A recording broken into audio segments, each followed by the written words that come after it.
கணவன் மனைவிக்கு இடையில சில கணவன் மனைவிகளுடைய வாழ்க்கை எப்படி இருக்கான். சில பேருக்கு அமைந்த மனைவி ரொம்ப சத்தம் போட்டு பேசுற ஆளா இருப்பாங்க.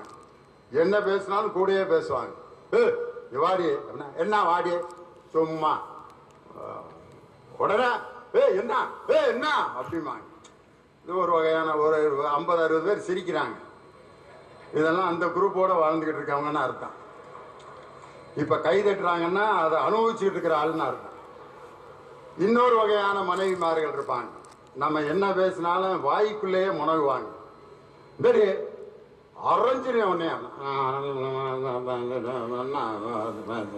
ஆமா என்னன்னு சொல்லு சொல்லி அப்படிம்பாங்க. இது 2வது வகை. இந்த 2 வகையான பெண்களையும் ரொம்ப ஈஸியா நம்பிடலாம். அவங்க மனசுல எந்த வஞ்சகமும் இருக்காது. யார் ரொம்ப ஆபத்தான ஆள் தெரியுமா? நீங்க என்ன திட்டினாலும் உன்னையெல்லாம் வெட்டாம விட மாட்டேன், நீ எல்லாம் பொம்பளையாடி அப்படின்னு திட்டுறான் ஒரு கணவன். அந்த அம்மா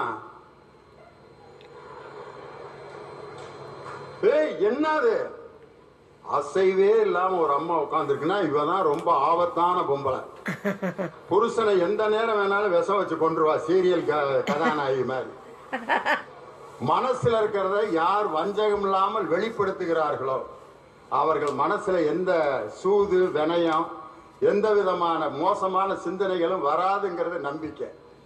அதனாலதான் ஊமை ஊரை கெடுக்கும் பெருச்சாலி பேரை கெடுக்கும்னு நம்ம ஊர்ல அருமையான பழமொழி வச்சாங்க. எனக்கு முன்னாடி பேசின என்னுடைய அருமை தம்பி ராஜ்மோகன், புட்சட்டி ராஜ்மோகன் இங்க உட்கார்ந்துருக்காரு. அவர் பேச்சை கேட்டுக்கிட்டே சாப்பிட்டுக்கிட்டு இருந்தேன். நான் மிகச்சிறந்த பேச்சாளர். தமிழ் பேச்சு உயிர் மூச்சு என்ற ஒரு நிகழ்ச்சியில மாநிலத்திலேயே சிறந்த தமிழ் பேச்சாளராக தேர்வு செய்யப்பட்ட ஒரு அற்புதமான ஒரு கம்பீரமான பேச்சாளர் ராஜ்மோகன். அதனால அவரு முன்னால உட்கார்ந்துருக்கிறது எனக்கு ரொம்ப சந்தோஷம். இன்னொருத்தர் ஒரு பேச்சாளருடைய பேச்சை இன்னொரு பேச்சாளர் கேட்கறதுக்கு ரொம்ப யோசிப்பாங்க. ஒரு பேச்சை நம்ம அவசியம் கேட்கணுமாங்க, நம்ம பேசுவோம் 1000 பேச்சு. ஒரு பேச்சாளருடைய பேச்சை இன்னொருவர் கேட்கணும். அப்ப அவர் பேசும்போது கடைசியா ஒரு செய்தி சொன்னார். டாக்டர் ஏபிஜே அப்துல் கலாம் அவர்களுடைய அந்த புன்னகை தவழ்ந்த முகத்தை சொன்னார். ஒரு முறை நான் டெல்லிக்கு போயிருந்தப்ப, டெல்லி தமிழ் சங்க நிகழ்ச்சிக்கு நான் போயிருந்தப்ப, எங்க திண்டுக்கல் எம்பி ஜனாதிபதி ஒரு விருந்து கொடுக்குறாரு, அதுக்கு எங்களையெல்லாம் கூப்பிட்டுருக்காரு. ஒவ்வொரு எம்பியும் 5 பேரை கூட்டிட்டு போலாம், நீங்களும் வாங்க அப்படின்னாரு. உடனே நான் என்னுடைய மனைவி என்னுடைய மகள் 3 பேரும் போயிருந்தோம். போய் அந்த ஜனாதிபதி கொடுக்குற விருந்துக்கு திடீர்னு எனக்கு ஒரு வாய்ப்பு கிடைச்சி எல்லா எம்பிக்கள் மந்திரிகள், அடல் பிகாரி வாஜ்பாய் ஐயா இப்ப பிரதமர், உள்துறை அமைச்சராக LK அத்வானி, அன்னைக்கு குடியரசுத் தலைவராக டாக்டர் APJ அப்துல் கலாம். நான் அந்த கூட்டத்துக்குள்ள அப்படியே முண்டி போய் அவரை பார்க்க போறேன். கண்டிப்பா ஒரு தமிழனுங்கிறதுனால நம்மளை பார்த்து கூப்பிடுவாருன்னு. அந்த கூட்டத்தில் அப்ப 50 பேர்த்துக்கு நடுவில் என்னை பார்த்துட்டாரு. லியோனி இங்க வாங்க அப்படின்னாரு. நான் என் மகளை கூட்டு போய் வணக்கம் அப்படின்ட்டு என்னுடைய மகள், அவனை என்ன ஆக போற அப்படின்னு கேட்டார். டாக்டர் ஆக போறேன் அப்படின்னு சொல்லிச்சு என் மக. அதுக்கு அவர் சொன்ன பதில், எல்லாரும் டாக்டர் ஆயிட்டா அப்புறம் யாரு நோயாளி ஆகிறது அப்படின்னாரு. ஒரு ஜனாதிபதி ஒரு சின்ன குழந்தைகிட்ட ஒரு கேள்வி கேட்டு அவ்வளவு பெரிய பரபரப்பான இடத்துல அந்த குழந்தையின் பதிலுக்கு தானும் பதில் சொல்லி தன் மகிழ்ச்சியை ஒரு குழந்தையிடம் பரிமாறிக்கொண்ட ஒரே ஒரு குடியரசுத் தலைவர் நமக்கு கிடைத்தவர் பாரத ரத்னா டாக்டர் APJ அப்துல் கலாம். அவரை பற்றி தம்பி சொல்லும் பொழுது எனக்கு இந்த சம்பவம் ஞாபகம் வந்தது. ஒரு காலத்துல நம்ம வாழ்ந்த குடும்பங்கள் எல்லாம் இன்னைக்கு நினைச்சு பார்த்தா ஆச்சரியமா இருக்கு. எங்க தாத்தா பாட்டி காலம், அப்பா, எங்க தாத்தாவும் பாட்டியும் பகல் முழுதும் சண்டை போட்டுக்கிட்டே தான் இருப்பாங்க.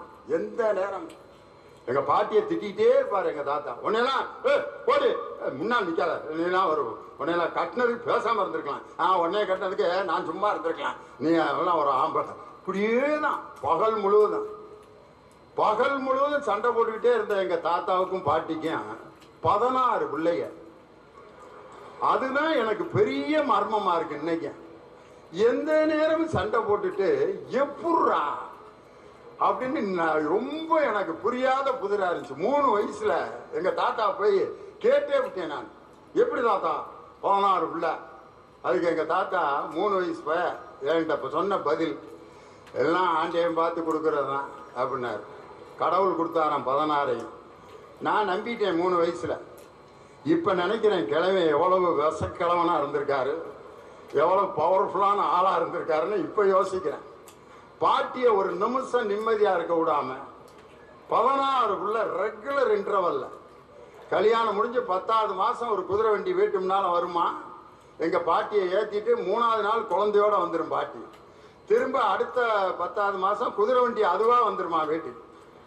வண்டிக்காரன் கூப்பிடுவான் நான் பாட்டியா, பா அம்மா வாங்க, உனக்கு எப்படா தெரியும், எல்லாம் சரியா இருக்கேன், பெருசு முன்ன பின்ன ஏதாவது ஒரு நாள் முன்ன பின்ன இருங்க வாங்க.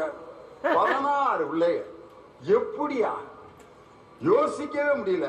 எங்க பாட்டிய கேட்டா, எப்படி பாட்டி 16 பிள்ளை பெத்த, ஏன் 16ஓட நிப்பாட்டிட்டேன்னு கேட்டா பாட்டி சொல்லுது, அதுக்கப்புறம் உங்க தாத்தா பர்மாவுக்கு போயிட்டாரு அதனாலதான். தாத்தா பர்மாவுக்கு போனா இன்னும் 17, 18, 19 போயிட்டே இருந்துரு. இன்னைக்கு அப்படி ஒரு வாழ்க்கையை நினைக்க முடியுதா நமக்கு? 16 குழந்தைகள், 1 2க்கு அவன் படுற பாடு, அடாடாடாடா. அதுவும் இப்ப இருக்க நிலைமையில உருப்படியான ஒரு சாப்பாடு இன்னைக்கு சாப்பிட முடியுதா? வெங்காயம் அது படுத்துற பாடு பாருங்க. இன்னைக்கு உருப்படியான வெங்காயம் இன்னைக்கு சாப்பிட முடியுதா? முட்டைய அவனா உருவாக்கி இருக்கான் ஒரு முட்டைன்னு பயன்படுத்துறாங்க எல்லாம். இது கோழி விட்ட முட்டை இல்லைங்க, இது மிஷின்ல செஞ்சதுங்கிறான். இன்னும் கொஞ்ச நாள் மனுஷனையே செஞ்சிருவாங்க போல இருக்கு. அந்த அளவுக்கு செயற்கையான வாழ்க்கையை நோக்கி இன்னைக்கு போயிட்டோம். கிராமத்து வாழ்க்கை, அந்த இயற்கையோடு கலந்த வாழ்க்கை இன்னைக்கு இல்லாம போச்சு. அதனாலதான் எங்க பார்த்தாலும் செயற்கையான ஒரு செயல்கள் நடந்துட்டு இருக்கு. நாளைக்கு இந்த குமாரபாளையம் மெயின் ரோடு, இந்த பவானி ஆத்து பாலத்துல பாருங்க, காலையில 5:30ல இருந்து 6:30 வரைக்கும் இந்த ஊர்ல இருக்க விஐபியில பூரா டவுசர் கேன்வாஸோட பார்க்கலாம். எல்லாம் எங்க போயிட்டு இருப்பாங்க, எங்க போயிட்டு இருக்கீங்க? போய்கிட்டு இருக்கேனப்பா. ஏன் போற? போகலன்னா போய் சேர்ந்துருவேன்ட்டாரு டாக்டர், அதான் கிளம்பி போறேன். வயிறு அவருக்கு முன்னால போயிட்டே இருக்கு, இவரும் துரத்தி போறாரு, அதை பிடிக்க முடியல. யாரையும் அந்த யோசனை சொன்னது டாக்டர் தான். அவரு எங்க, அவரும் பின்னால வயிற்ற தள்ளிட்டு வராரு பாரு. யோசனை சொன்ன டாக்டரும் தொப்பையை தொங்க போட்டு அவர் பாட்டுக்கு வர்றாரு. இன்னைக்கு மனுஷனுக்கு பெரிய பிரச்சனை எதுன்னா வெயிட் குறைக்கிறது தான். யாரை கேட்டாலும் சார் 80 கிலோ இருந்தேன் சார், 4 குறைச்சிட்டேன், 76.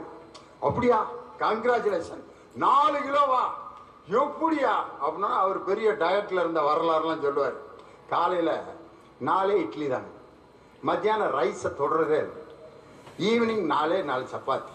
இந்த டயட்டை ஃபாலோ பண்ணேன், 4 கிலோ குறைஞ்சிச்சு. அப்படியா, 4 கிலோ குறைஞ்சதுக்கு ஒரு பார்ட்டி வை அப்படின்னு நைட்டு உட்காந்து சிக்கனு அது இது மேட்ரு எல்லாம் வெளுத்தாங்க. திருப்பி 4 கிலோ ஏறிக்கிருச்சு.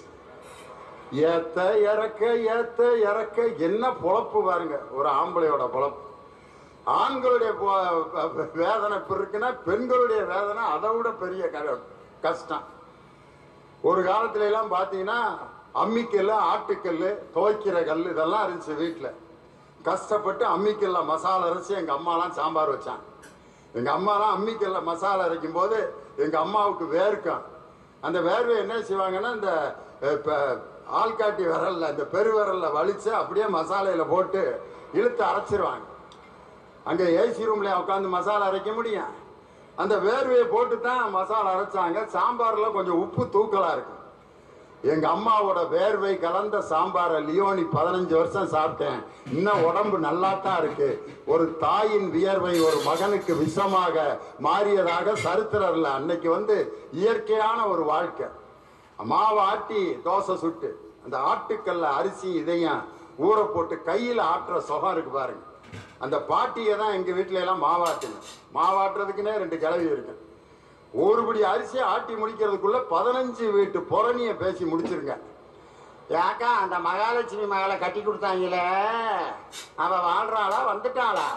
அவ முகடிக்கு வாழ்ந்து கழிச்சா 3 பவுன் குறைச்சு போட்டாங்கன்னா விரட்டி விட்டாங்க. மாவு ஆட்டுற சாக்குல இவ்வளவு மேட்ரு ஓடிக்கிட்டு இருக்கு.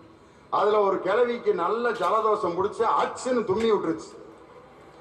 அதுல என்னமோ மூக்குல இருந்து வெள்ளையா ஒரு 5 கிராம் உள்ள விழுந்துச்சு. மாவோட சேர்த்து ஆட்டிட்டா கிழவி. இட்லி பூ மாதிரி இருந்துச்சு. அந்த இட்லியை தான் நாங்கெல்லாம் சாப்பிட்டோம். ஒன்றும் செய்யலை. துணி துவைக்கிற மிஷினு, இன்னைக்கெல்லாம் வாஷிங் மிஷின். அன்னைக்கெல்லாம் கையில் அடிச்சு துணியை புழிஞ்சு அப்படி காய போட்டாங்க. அப்படிலாம் வேலை செஞ்ச பெண்களுடைய உடம்பு எப்படி இருந்துச்சுன்னா இடுப்பு 8 மாதிரி இருந்துச்சு. புள்ளையை தூக்கி இடுப்புல வச்சா அவன் பாட்டுக்கு உட்காந்துருப்பான், படிக்கட்டில் உட்காந்த மாதிரி. இப்போ 8க்கு எங்க போறது? எல்லாம் சிமெண்ட் தொட்டியாட்டம் மேல இருந்து இப்படி கிளம்பி வரும். புள்ளைய தூக்கி இடுப்புல வச்சா வலிக்கு ஓடிடுறாங்க. அம்மா எங்கம்மா இடத்த காணா?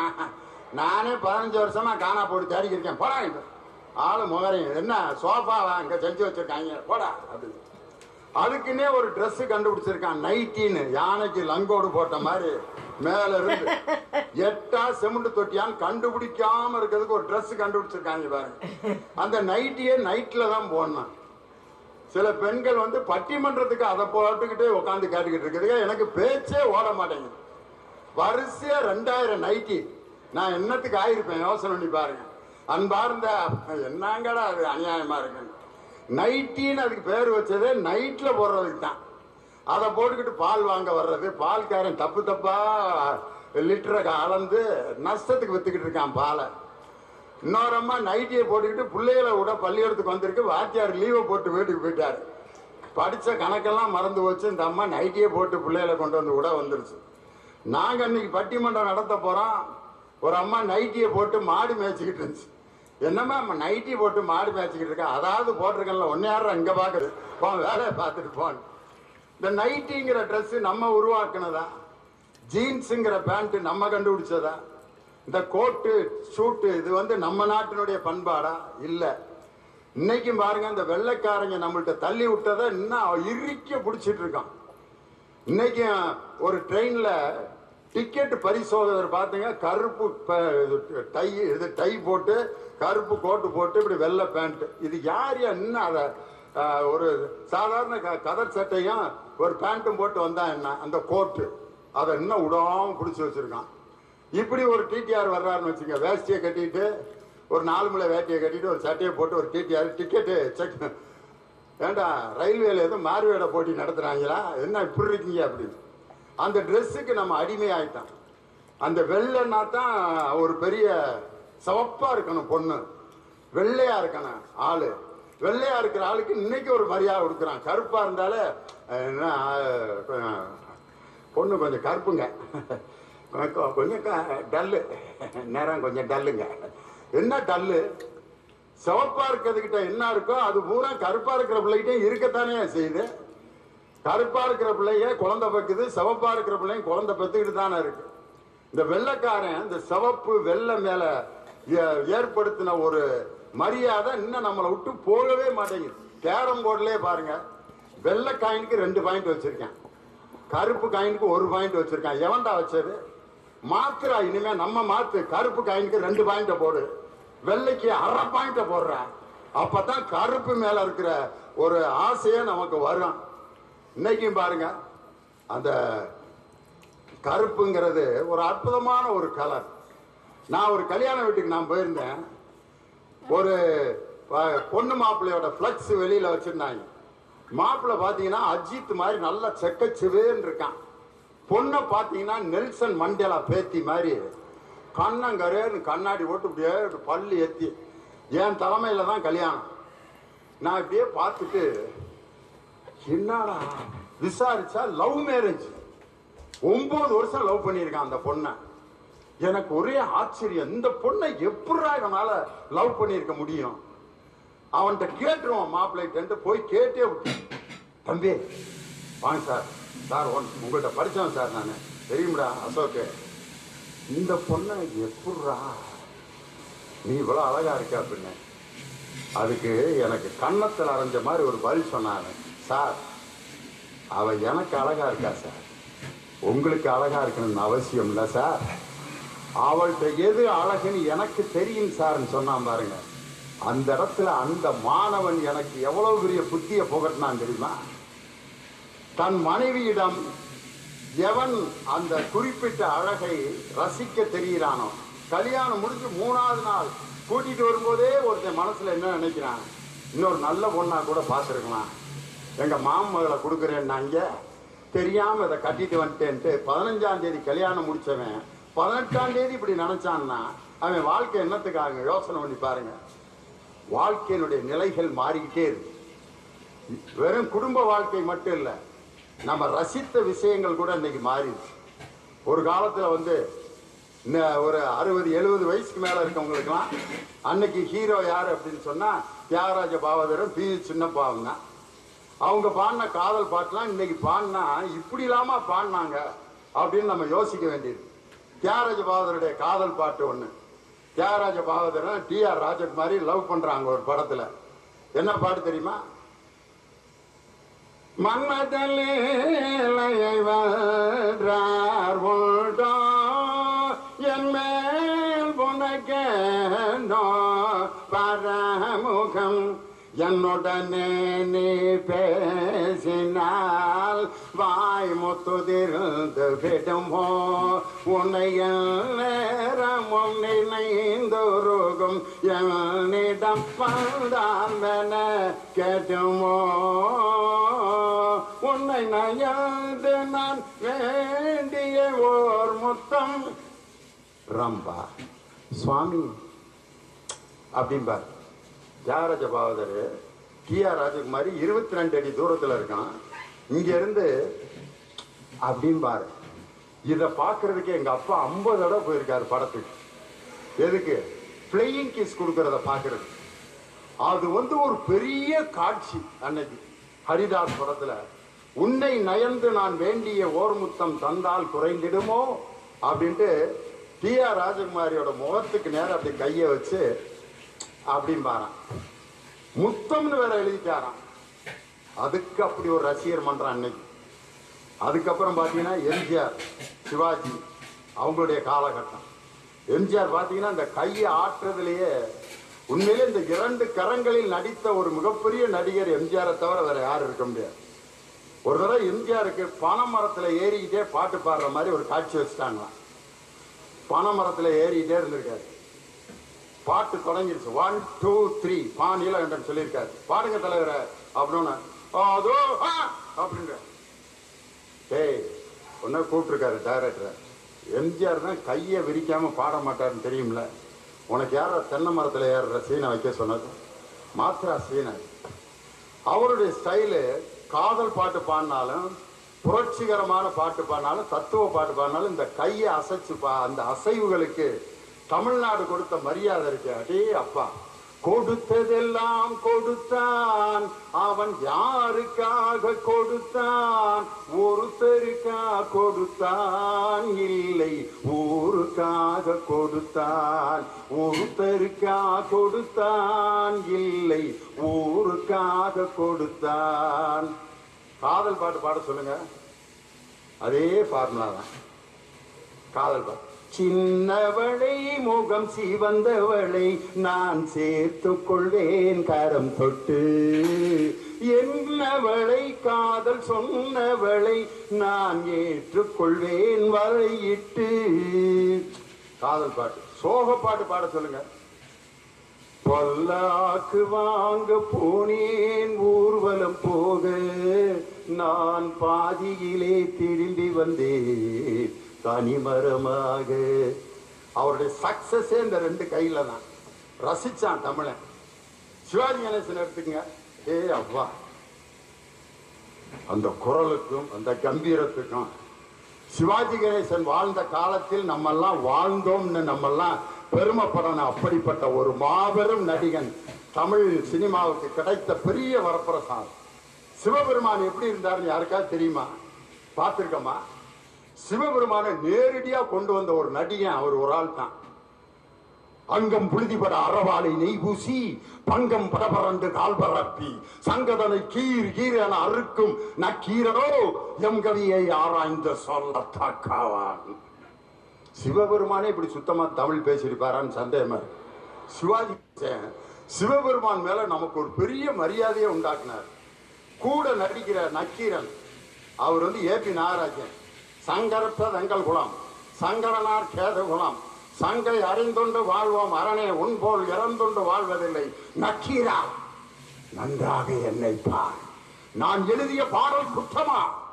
நீரே முக்கன் முதல்வனும் ஆகுக, நெற்றிக்கண் திறப்பினும் குற்றம் குற்றமே. நக்கீரா அழிச்சிருவார். சிவாஜி கணேசன் நடிக்கலன்னா சிவபெருமான் இப்படித்தான் இருந்தாருன்னு யாருக்காவது நம்ப முடியுமா? அப்படிப்பட்ட ஒரு நடிகர், அப்படி ஒரு காலகட்டம். அதே மாதிரி சினிமாவை தந்த மாதிரி ஒரு இசை. இசைங்கிற வார்த்தையே ரொம்ப அழகான ஒரு வார்த்தை. இசைதல் அப்படின்னு சொன்னா ஏற்றுக்கொள்ளுதல் அர்த்தம். இசை அப்படிங்கிறது ஒத்துக்கொள்ளுதல். நான் சொன்ன கருத்துக்கு அவன் இசைந்தான், இசைவு தெரிவித்தான் அப்படின்னா ஏற்றுக்கொண்டான்னு அர்த்தம். அதனால இசைக்கு நம்ம வாழ்க்கைக்கு நெருங்கிய தொடர்பு இருக்கு.